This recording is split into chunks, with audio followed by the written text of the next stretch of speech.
Monsieur le Président de la République, Monsieur le Président de l'Assemblée nationale, Monsieur le Premier ministre, Mesdames, Messieurs les membres du gouvernement, chers représentants des partis politiques et de la société civile, distingués invités.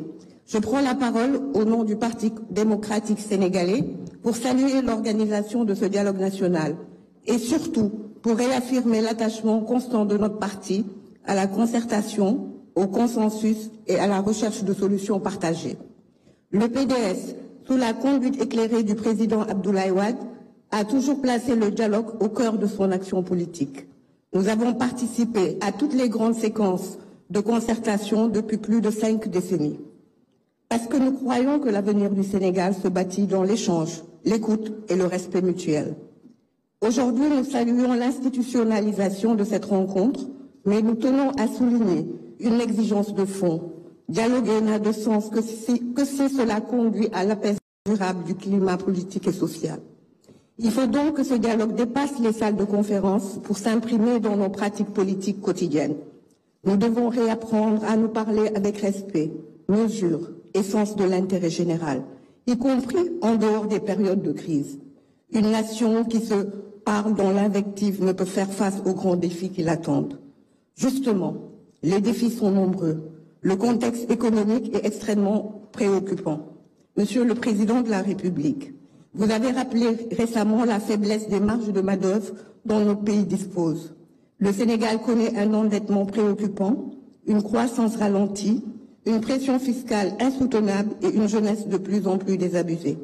C'est pourquoi le PDS propose qu'un dialogue sur notre économie se tienne dans les meilleurs délais. En effet, réformer nos institutions, oui, mais répondre à la souffrance des populations, c'est tout aussi vital. Nous devons discuter des leviers économiques de relance, du soutien au secteur privé national, de la politique fiscale, de l'emploi des jeunes et de la compétitivité de notre économie. Par ailleurs, nous appelons à la mise en œuvre urgente des conclusions issues des assises de la justice. La justice est le socle de l'état de droit. Trop de Sénégalais doutent de son impartialité. Trop de justiciables attendent un traitement équitable. Le dialogue ne peut ignorer cette attente forte. Il ne s'agit pas de discuter pour la forme. Il faut agir avec méthode, calendrier et volonté politique. Enfin, permettez-moi de transmettre ici, au nom du PDS, les salutations du président Abdoulaye Wade au président Bassirou Diomaye Faye. Le président Wade m'a chargé de lui dire combien il attache de l'importance à cette nouvelle étape du Sénégal démocratique. Il forme le vœu que ce dialogue contribue à réconcilier les Sénégalais, à restaurer la confiance et à faire en sorte que l'héritage démocratique de notre pays soit consolidé.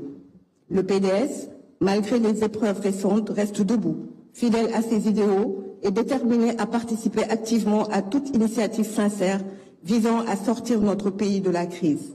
En participant à ce dialogue, nous venons non pas défendre un camp, mais porter une voix patriotique, constructive et lucide. Le Sénégal mérite mieux que la division. Il a besoin de clarté, de courage et d'engagement pour affronter l'avenir. Je vous remercie de votre attention.